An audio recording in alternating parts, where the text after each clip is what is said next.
অবশ্যই পড়বো। গায়েবানা জানাজা চিনেন তো?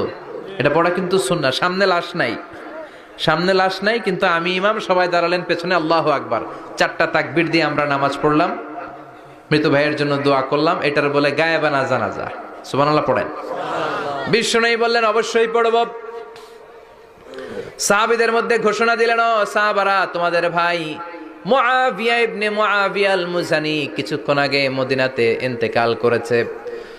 তোমাদের ভাইদের জন্য সবাই বাইরে বের হয়ে আসো, এই মাত্র আমরা এই মুহূর্তে আমরা গায়েবানা জানাজা পড়ব। বিশ্বনবী প্রথম কাতারে দাঁড়ালেন, হাজার হাজার সাহাবারা লাইন ধরে দাঁড়ালো।